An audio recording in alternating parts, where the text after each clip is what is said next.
नमस्कार श्रद्धालुजनों, आज हम सुनेंगे वट सावित्री व्रत कथा, जो हिंदू धर्म में सुहाग, प्रेम और अखंड सौभाग्य का प्रतीक मानी जाती है। इस पवित्र कथा का वर्णन स्कंद पुराण में मिलता है। कहा जाता है कि जो सुहागन स्त्रियां श्रद्धा और भक्ति से इस कथा का श्रवण करती हैं, उन्हें अखंड सौभाग्य, सुख, समृद्धि और पति की लंबी आयु का आशीर्वाद प्राप्त होता है। देवी पार्वती ने भगवान शंकर से पूछा, हे देवों के देव महादेव, प्रभास क्षेत्र में स्थित देवी सावित्री के पवित्र चरित्र का वर्णन कीजिए और उस व्रत की महिमा बताइए जो स्त्रियों को सौभाग्य और पतिव्रता धर्म प्रदान करता है। तब भगवान शिव बोले, हे पार्वती, मैं तुम्हें देवी सावित्री की अद्भुत कथा सुनाता हूँ। मद्र देश में अश्वपति नाम के एक धर्मात्मा राजा राज्य करते थे। वे सत्यवादी, दयालु और प्रजा के हित में सदैव तत्पर रहने वाले थे, लेकिन उन्हें संतान सुख प्राप्त नहीं था। एक दिन राजा अश्वपति अपनी रानी के साथ प्रभास क्षेत्र पहुंचे। वहां उन्होंने विधि विधान से सावित्री व्रत किया। उनकी भक्ति से प्रसन्न होकर देवी सावित्री प्रकट हुईं और आशीर्वाद देकर अंतर्ध्यान हो गईं। कुछ समय बाद राजा के घर एक अत्यंत सुंदर कन्या का जन्म हुआ। उस कन्या का नाम रखा गया सावित्री। सावित्री बड़ी होकर अत्यंत तेजस्विनी और गुणवान बनी। उनका रूप देवी लक्ष्मी के समान मनोहर था। नगर के लोग उन्हें देखकर कहते, यह कोई साधारण कन्या नहीं, अवश्य कोई देव कन्या है। जब सावित्री विवाह योग्य हुई, तब राजा अश्वपति ने उनसे कहा, हे पुत्री, तुम स्वयं अपने योग्य वर का चयन करो। तब सावित्री वृद्ध मंत्रियों के साथ अनेक आश्रमों और तीर्थों में गईं। वहीं वन में उन्होंने सत्यवान नाम के एक राजकुमार को देखा और मन ही मन उन्हें अपना पति स्वीकार कर लिया। सत्यवान, धर्मात्मा, सत्यवादी और अत्यंत गुणवान थे। लेकिन जब देवर्षि नारद को यह बात पता चली तो वे चिंतित हो उठे। नारद जी बोले, हे राजन, सत्यवान सभी गुणों से संपन्न है, लेकिन उनमें एक दोष है। आज से ठीक 1 वर्ष बाद उनकी मृत्यु निश्चित है। यह सुनकर भी सावित्री तनिक विचलित नहीं हुई। उन्होंने दृढ़ स्वर में कहा, कन्या का वरण केवल एक बार होता है। मैं सत्यवान को ही अपना पति मान चुकी हूँ। अंततः शुभ मुहूर्त में सावित्री और सत्यवान का विवाह संपन्न हुआ। विवाह के बाद सावित्री अपने पति के साथ वन में आश्रम जीवन बिताने लगी, लेकिन उन्हें नारद जी की बात सदैव याद रहती थी। धीरे धीरे वह दिन भी निकट आ गया जब सत्यवान की आयु पूर्ण होने वाली थी। मृत्यु से 3 दिन पहले सावित्री ने कठोर व्रत और उपवास आरंभ कर दिया। तीसरे दिन प्रातः स्नान करके उन्होंने देवताओं और पितरों का पूजन किया और अपने पति के साथ वन की ओर चल पड़ी। वन में सत्यवान लकड़ियां काट रहे थे। तभी अचानक उनके सिर में भयंकर पीड़ा होने लगी। वे बोले, सावित्री, मेरा सिर बहुत भारी हो रहा है। सावित्री ने उन्हें अपनी गोद में सुला लिया और तभी उन्होंने देखा एक तेजस्वी पुरुष पीत वस्त्र धारण किए, हाथ में फंदा लिए खड़े हैं। सावित्री ने विनम्रता से पूछा, आप कौन हैं? उन्होंने कहा, मैं यमराज हूँ। तुम्हारे पति की आयु पूर्ण हो चुकी है। इतना कहकर यमराज ने सत्यवान की आत्मा को शरीर से निकाल लिया और दक्षिण दिशा की ओर चल पड़े। लेकिन पतिव्रता सावित्री भी उनके पीछे पीछे चलने लगी। यमराज बोले, हे देवी, अब लौट जाओ। जीवित मनुष्य यहाँ तक नहीं आते। सावित्री बोली, जहाँ मेरे पति जाएंगे वहीं मेरा मार्ग है। सावित्री की मधुर वाणी और पतिव्रता धर्म से प्रसन्न होकर यमराज ने कहा, हे सावित्री, तुम एक वर मांग सकती हो। सावित्री ने कहा, मेरे सास ससुर की आंखों की रोशनी लौट आए। तथास्तु। कुछ दूर चलने के बाद यमराज ने फिर कहा, एक और वर मांगो।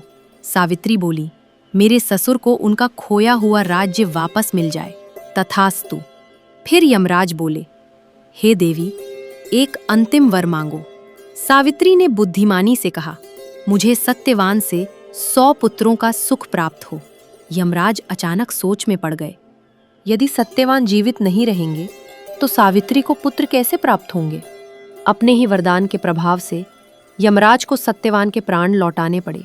उन्होंने सत्यवान की आत्मा को मुक्त कर दिया और कहा, हे सावित्री, तुम्हारा पतिव्रता धर्म अमर रहेगा। सावित्री अपने पति के साथ आश्रम लौट आईं। उनके व्रत और तपस्या के प्रभाव से सास ससुर की आंखों की रोशनी लौट आई। खोया हुआ राज्य वापस मिल गया और उन्हें 100 पुत्रों का सुख प्राप्त हुआ। यही कारण है कि आज भी विवाहित महिलाएं वट सावित्री व्रत रखकर वट वृक्ष की पूजा करती हैं और अपने पति की लंबी आयु की कामना करती हैं। वट सावित्री व्रत पूजा विधि। प्रातः स्नान करके सास ससुर का आशीर्वाद लें। वट वृक्ष के नीचे बैठकर भगवान विष्णु, ब्रह्मा और देवी सावित्री का आह्वान करें। जल, अक्षत, सिंदूर, तिल, पुष्प, माला और नैवेद्य अर्पित करें। फिर कच्चा सूत लेकर वट वृक्ष की 7, 21 या 108 परिक्रमा करें। अंत में वट सावित्री व्रत कथा का श्रवण करें और परिवार की सुख समृद्धि की प्रार्थना करें। वट सावित्री माता की जय। सत्यवान सावित्र अमर रहे। नमस्कार श्रद्धालुजनों, आज हम सुनेंगे वट सावित्री व्रत कथा, जो हिंदू धर्म में सुहाग, प्रेम और अखंड सौभाग्य का प्रतीक मानी जाती है। इस पवित्र कथा का वर्णन स्कंद पुराण में मिलता है। कहा जाता है कि जो सुहागन स्त्रियां श्रद्धा और भक्ति से इस कथा का श्रवण करती हैं, उन्हें अखंड सौभाग्य, सुख समृद्धि और पति की लंबी आयु का आशीर्वाद प्राप्त होता है। देवी पार्वती ने भगवान शंकर से पूछा, हे देवों के देव महादेव, प्रभास क्षेत्र में स्थित देवी सावित्री के पवित्र चरित्र का वर्णन कीजिए और उस व्रत की महिमा बताइए जो स्त्रियों को सौभाग्य और पतिव्रता धर्म प्रदान करता है। तब भगवान शिव बोले, हे पार्वती, मैं तुम्हें देवी सावित्री की अद्भुत कथा सुनाता हूँ। मद्र देश में अश्वपति नाम के एक धर्मात्मा राजा राज्य करते थे। वे सत्यवादी, दयालु और प्रजा के हित में सदैव तत्पर रहने वाले थे, लेकिन उन्हें संतान सुख प्राप्त नहीं था। एक दिन राजा अश्वपति अपनी रानी के साथ प्रभास क्षेत्र पहुंचे। वहां उन्होंने विधि विधान से सावित्री व्रत किया। उनकी भक्ति से प्रसन्न होकर देवी सावित्री प्रकट हुईं और आशीर्वाद देकर अंतर्ध्यान हो गईं। कुछ समय बाद राजा के घर एक अत्यंत सुंदर कन्या का जन्म हुआ। उस कन्या का नाम रखा गया सावित्री। सावित्री बड़ी होकर अत्यंत तेजस्विनी और गुणवान बनी। उनका रूप देवी लक्ष्मी के समान मनोहर था। नगर के लोग उन्हें देखकर कहते, यह कोई साधारण कन्या नहीं, अवश्य कोई देव कन्या है। जब सावित्री विवाह योग्य हुई, तब राजा अश्वपति ने उनसे कहा, हे पुत्री, तुम स्वयं अपने योग्य वर का चयन करो। तब सावित्री वृद्ध मंत्रियों के साथ अनेक आश्रमों और तीर्थों में गईं।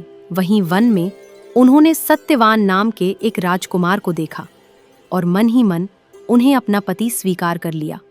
सत्यवान धर्मात्मा, सत्यवादी और अत्यंत गुणवान थे। लेकिन जब देवर्षि नारद को यह बात पता चली तो वे चिंतित हो उठे। नारद जी बोले, हे राजन, सत्यवान सभी गुणों से संपन्न है, लेकिन उनमें एक दोष है। आज से ठीक 1 वर्ष बाद उनकी मृत्यु निश्चित है। यह सुनकर भी सावित्री तनिक विचलित नहीं हुई। उन्होंने दृढ़ स्वर में कहा, कन्या का वरण केवल एक बार होता है। मैं सत्यवान को ही अपना पति मान चुकी हूँ। अंततः शुभ मुहूर्त में सावित्री और सत्यवान का विवाह संपन्न हुआ। विवाह के बाद सावित्री अपने पति के साथ वन में आश्रम जीवन बिताने लगी, लेकिन उन्हें नारद जी की बात सदैव याद रहती थी। धीरे धीरे वह दिन भी निकट आ गया जब सत्यवान की आयु पूर्ण होने वाली थी। मृत्यु से 3 दिन पहले सावित्री ने कठोर व्रत और उपवास आरंभ कर दिया। तीसरे दिन प्रातः स्नान करके उन्होंने देवताओं और पितरों का पूजन किया और अपने पति के साथ वन की ओर चल पड़ी। वन में सत्यवान लकड़ियां काट रहे थे। तभी अचानक उनके सिर में भयंकर पीड़ा होने लगी। वे बोले, सावित्री, मेरा सिर बहुत भारी हो रहा है। सावित्री ने उन्हें अपनी गोद में सुला लिया और तभी उन्होंने देखा एक तेजस्वी पुरुष पीत वस्त्र धारण किए, हाथ में फंदा लिए खड़े हैं। सावित्री ने विनम्रता से पूछा, आप कौन हैं? उन्होंने कहा, मैं यमराज हूँ। तुम्हारे पति की आयु पूर्ण हो चुकी है। इतना कहकर यमराज ने सत्यवान की आत्मा को शरीर से निकाल लिया और दक्षिण दिशा की ओर चल पड़े। लेकिन पतिव्रता सावित्री भी उनके पीछे पीछे चलने लगी। यमराज बोले, हे देवी, अब लौट जाओ। जीवित मनुष्य यहाँ तक नहीं आते। सावित्री बोली, जहां मेरे पति जाएंगे वहीं मेरा मार्ग है। सावित्री की मधुर वाणी और पतिव्रता धर्म से प्रसन्न होकर यमराज ने कहा, हे सावित्री, तुम एक वर मांग सकती हो। सावित्री ने कहा, मेरे सास ससुर की आंखों की रोशनी लौट आए। तथास्तु। कुछ दूर चलने के बाद यमराज ने फिर कहा, एक और वर मांगो। सावित्री बोली, मेरे ससुर को उनका खोया हुआ राज्य वापस मिल जाए। तथास्तु। फिर यमराज बोले, हे देवी, एक अंतिम वर मांगो। सावित्री ने बुद्धिमानी से कहा, मुझे सत्यवान से 100 पुत्रों का सुख प्राप्त हो। यमराज अचानक सोच में पड़ गए। यदि सत्यवान जीवित नहीं रहेंगे तो सावित्री को पुत्र कैसे प्राप्त होंगे? अपने ही वरदान के प्रभाव से यमराज को सत्यवान के प्राण लौटाने पड़े। उन्होंने सत्यवान की आत्मा को मुक्त कर दिया और कहा, हे सावित्री, तुम्हारा पतिव्रता धर्म अमर रहेगा। सावित्री अपने पति के साथ आश्रम लौट आईं। उनके व्रत और तपस्या के प्रभाव से सास ससुर की आंखों की रोशनी लौट आई।